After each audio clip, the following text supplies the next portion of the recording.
Bonjour. Cette vidéo est la première de ce qui veut être une série portant sur la philosophie de la nature. Nous envisageons effectivement de nous initier ensemble à cette belle partie de la philosophie qu'on appelle la philosophie de la nature et qui a porté un autre nom dans l'Antiquité, à savoir la cosmologie, nom qui lui est resté bien sûr plus tard.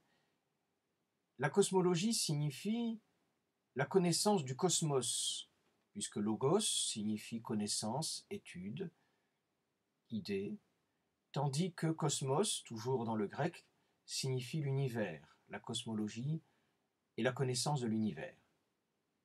La philosophie de la nature est une connaissance, étant une philosophie, une sagesse, une science, comme on voudra, qui porte sur la nature, mais bien sûr, l'univers est rempli de choses de la nature, notre planète Terre aussi. Embrasser cette partie de la philosophie qui en est la première partie de la grande philosophie générale, c'est la philosophie de la nature. Embrasser donc cette philosophie de la nature, vouloir s'y initier, c'est chercher à connaître les objets du cosmos. Et tout de suite, il convient de préciser qu'il est plus prudent de ne pas commencer la philosophie de la nature directement, mais de s'astreindre à une préparation, un peu aride, il est vrai, un peu sèche, un peu austère, qu'on aimerait pouvoir éviter, mais qui n'est pas prudent de contourner. Cette préparation, ce sont des notions de logique que nous allons rappeler. Nous n'allons pas évidemment faire un cours de logique proprement dit, cela nous prendrait trop de temps. Nous nous cantonnerons aux données de la logique qui sont nécessaires, ou au moins très utiles, pour pouvoir rentrer prudemment en philosophie de la nature, mais il nous faudra quand même passer par ces quelques linéaments de la logique et l'art de penser. Bien sûr, d'habitude, lorsque les étudiants s'attellent à la philosophie de la nature, c'est au terme d'une formation en logique. Le cursus universitaire le plus souhaitable demande que l'on commence par la logique avant de s'initier à la philosophie proprement dite. C'est d'ailleurs ce qui se fait dans un certain nombre d'établissements d'enseignement secondaire. Mais ce n'est pas le cas de tous les étudiants. Il y en a beaucoup qui peuvent commencer la philosophie de la nature sans avoir fait de la logique au préalable. Et pour cela, et même pour ceux qui ont déjà fait de la logique, il sera bon, au tout début de cette initiation à la philosophie de la nature, de commencer par quelques rappels de logique. Qu'il soit bien entendu entre nous que nous demeurerons sur des terrains vraiment nécessaires. Nous aborderons ce qui, en logique, est capital, qu'il vaut mieux aborder vraiment, plutôt que de découvrir au fur et à mesure la philosophie de la nature. Ce serait alors des haies à sauter, comme un cheval, qui nous handicaperait, qui limiterait notre élan. Alors, nous allons commencer par quelques rappels de logique. La logique est l'art de la pensée. Elle est l'art d'utiliser comme il faut son intelligence pour connaître le réel, pour réfléchir, pour penser. La pensée humaine, elle est intérieure à chacun. Nous sommes nous-mêmes les seuls qui connaissons le secret de nos propres pensées. Et encore, nous ne les connaissons qu'imparfaitement, et le prêtre que je suis ne peut manquer de citer la Sainte Écriture, qui à plusieurs reprises rappelle que Dieu seul connaît le vrai fond des pensées humaines. Mais enfin, nous savons quand même bien ce que nous pensons, même si nous ne le pensons pas, nous ne le savons pas, aussi bien que le Créateur. Nous savons ce que nous pensons, et la preuve c'est que nous sommes capables de l'exprimer aux autres, de l'écrire, le coucher sur papier, ou de le transcrire par la parole. Bref, nous savons un peu ce que nous pensons, mais nous ne savons pas ce que pensent les autres, à moins qu'ils nous l'expriment. La pensée personnelle, subjective, nous est moins secrète que celle des autres. C'est donc le langage qui est sensible, qui s'entend, qui se lit par la parole, par l'écrit, parfois même par les gestes. C'est le langage qui nous permet de connaître la pensée, aussi bien la logique, la grande logique, la science logique, étudie la pensée en passant par le langage. Elle se divise en 3 parties bien connues. Ces 3 parties qui découvrent, qui suivent les 3 grands types d'opérations de la pensée. Et ces 3 grands types d'opérations de la pensée, comment les connaît-on? Eh bien, c'est les 3 grands types de langage. Il suffit d'analyser le langage, pas seulement en langue française. En anglais, ce serait la même chose, en allemand, en latin, en russe. On découvre rapidement, en étudiant le langage, que l'homme a 3 façons de penser, qui sont la conception, le jugement et le raisonnement. La conception, c'est la simple appréhension par laquelle nous saisissons l'essence des choses. Le jugement, qui consiste à se prononcer intérieurement sur le réel en disant telle chose est ceci, telle chose est cela. Et enfin le raisonnement, qui consiste à passer d'un jugement à l'autre, ou plutôt, de plusieurs jugements à un autre, qui est vis-à-vis d'eux comme leur conclusion. Il y a donc 3 opérations de l'esprit que nous connaissons par leurs 3 expressions dans le langage, qui sont le mot ou le terme, la proposition ou l'énonciation, et l'argument ou l'argumentation. Dans le langage, le mot ou le terme est le signe, l'expression de la conception intérieure, qu'on appelle simple appréhension, qui porte sur les idées, sur les essences, sur les natures. De même, dans le langage, la proposition est l'expression, disons le signe, de l'opération intérieure qui s'appelle jugement ou énonciation. Et enfin, l'argumentation ou l'argument qui nous fait discuter avec nos pairs, avec notre entourage, l'argumentation, eh bien, est le signe, l'argumentation écrite ou orale, est le signe du raisonnement que l'on fait à l'intérieur de nous-mêmes. Ces 3 opérations de l'esprit, donc, découpent la logique, et nos quelques rappels de logique vont suivre ces 3 opérations. Nous commençons aujourd'hui par quelques rappels qui portent sur la première opération de l'esprit, qui s'appelle la conception, ou simple appréhension, et qui aboutit à cette réalité que les philosophes connaissent bien, et qui s'appelle le concept. Quelques rappels donc sur la conception, la simple appréhension et le concept, qu'on veuille bien pardonner l'aspect bref des rappels qui seront donnés. Il ne s'agit pas d'instruction, il ne s'agit pas de découvrir, il ne s'agit pas d'enseigner, mais simplement de rappeler ce qui est nécessaire. La première opération de l'esprit a pour but d'appréhender ce qui, dans le monde qui nous entoure, est essence, nature, quiddité. Son objet consiste donc à appréhender, à saisir ces choses pour les connaître à l'intérieur de soi. L'enfant appréhende les natures lorsqu'il comprend ce que sont les choses. L'objet, donc, de cette première opération de l'esprit a plusieurs noms, quiddité, nature, essence, qu'on pourra regarder en première approximation comme des synonymes. Elle ne peut se faire, cette première opération qui va aux natures, que par un procédé s'appelant l'abstraction. En effet, la simple appréhension atteint des natures universelles. Tous les hommes ont la même nature. Pascal en doutait dans les pensées comme par manière de dire, comme par jeu de l'esprit, mais nous savons bien qu'il y a des natures universelles, ne serait-ce que la nature humaine. La simple appréhension appréhende la nature humaine dans son universalité, et elle l'appréhende dans l'approche d'hommes individuels. C'est à force de fréquenter des hommes qu'on finit par comprendre ce que c'est que l'homme, Et pour qu'elle puisse appréhender l'universel dans l'individuel, il faut qu'elle fasse abstraction. C'est le mot français qui l'indique, qu'elle ne tienne pas compte des caractères individuels des êtres humains.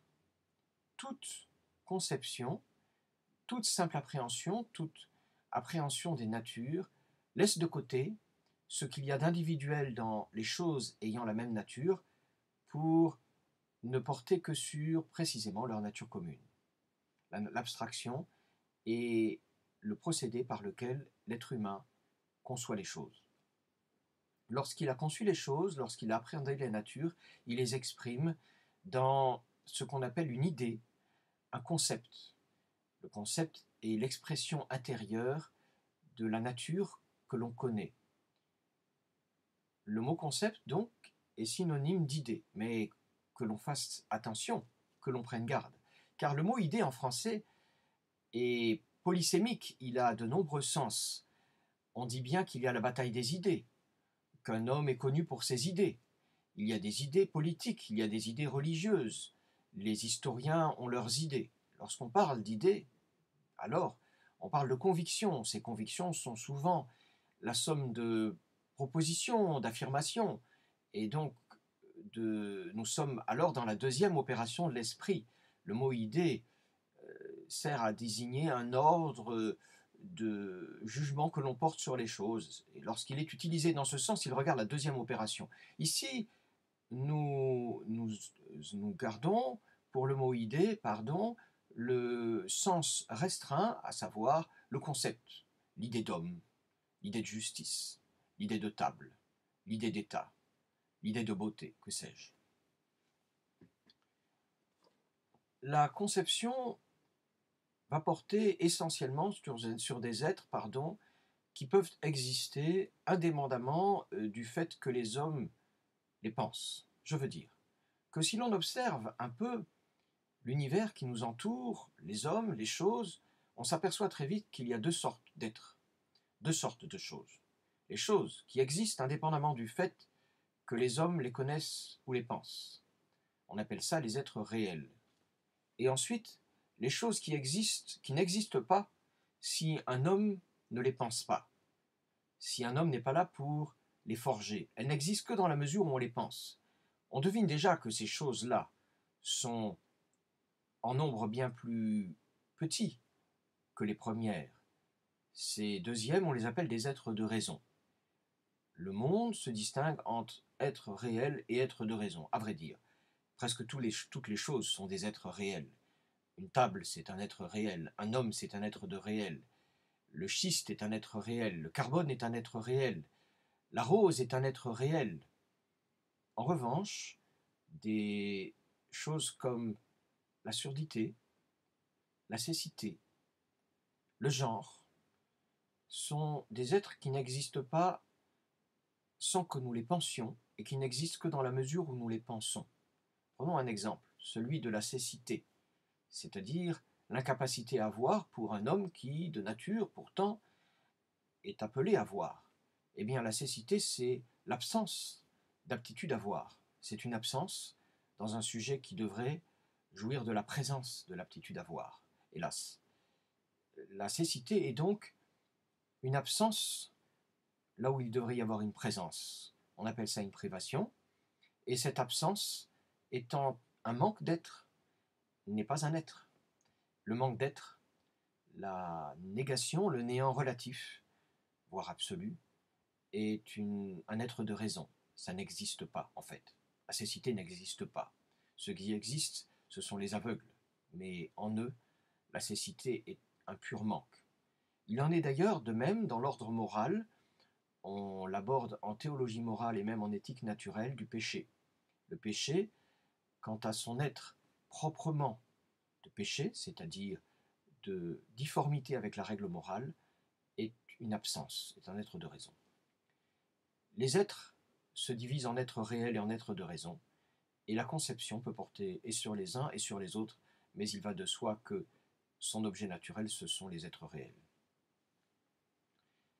Lorsque nous parlons, nous nous exprimons, et lorsque nous voulons caractériser les idées que nous sommes faites, je veux vraiment parler des concepts, nous restons dans la première opération de l'intelligence. Lorsque nous voulons exprimer ces concepts, eh bien, nous les définissons, nous les caractérisons en utilisant des mots. Nous dirons par exemple que la table est un meuble plan porté par des pieds servant à divers usages humains. La table ainsi définie ne peut l'être qu'au moyen de mots que vous avez entendus: plan, pied, usage, meuble. Tout cela, c'est ce qu'on appelle les notes du concept.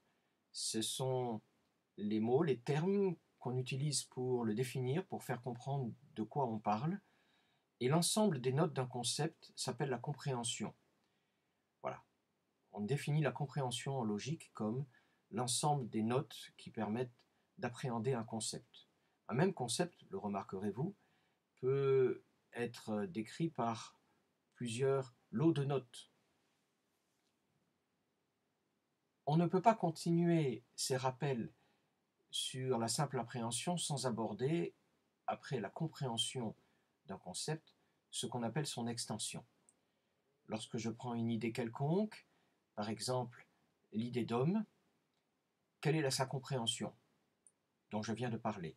Sa compréhension, ce sera par exemple animal et raisonnable. L'homme se définit comme un animal rationnel ou raisonnable. Animal et raisonnable sont les notes de ce concept d'homme, de l'idée d'homme, et donc la compréhension d'homme, c'est animal et raisonnable. Qu'est-ce que c'est que son extension? Eh bien, c'est l'ensemble des sujets en lesquels se réalise ou peut se réaliser cette nature que je comprends ainsi. L'extension de l'homme, eh bien, ce sont tous les hommes qui ont existé depuis l'aurore de l'humanité, qui existent aujourd'hui, qui existeront jusqu'à la fin, auxquels on peut ajouter même les hommes qui n'existeront pas mais qui auraient pu exister. L'extension, c'est vraiment tous les sujets qui répondent à un concept.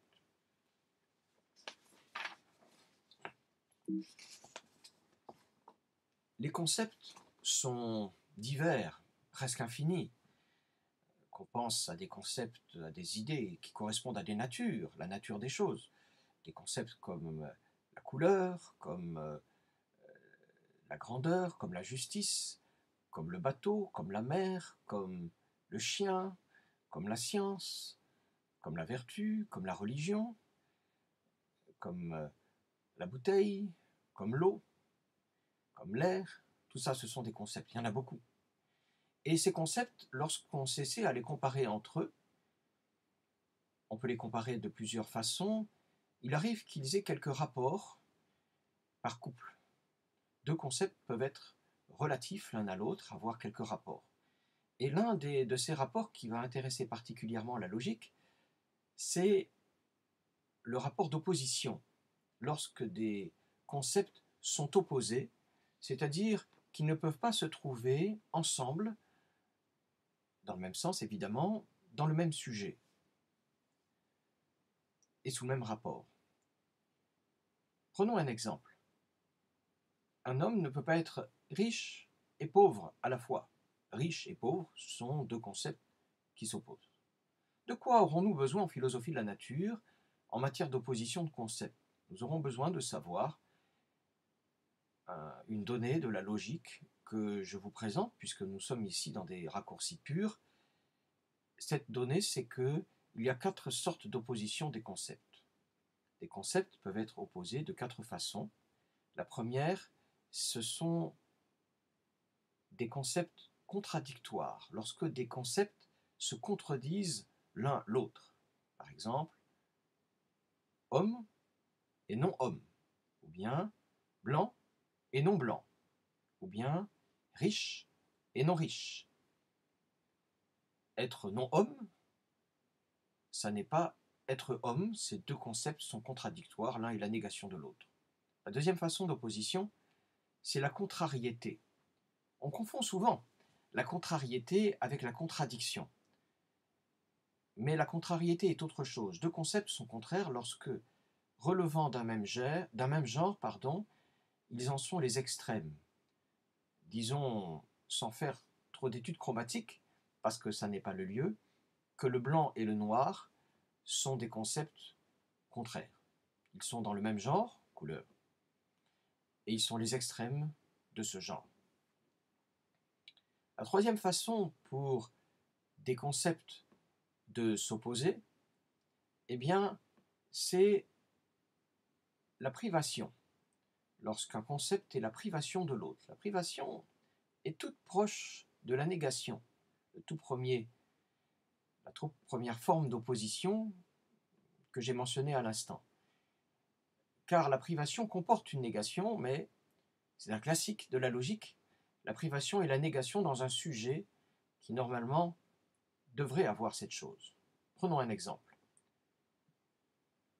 Le concept apte à voir, voyant si vous voulez, mais le mot de voyant peut désigner d'autres choses, en particulier en matière religieuse. Le mot d'apte à voir s'oppose au fait de ne pas être apte à voir, la non-aptitude à voir. Apte à voir et capable de voir donc, et non capable de voir sont deux concepts opposés, c'est-à-dire qu'ils sont contradictoires. Maintenant, si je prends apte à voir chez l'homme et non apte à voir chez l'homme, un homme apte à voir et un homme non apte à voir, c'est un voyant et un aveugle. On voit tout de suite que la non-aptitude à voir, si elle est envisagée chez l'homme, apporte quelque chose de plus parce que normalement l'homme devrait voir.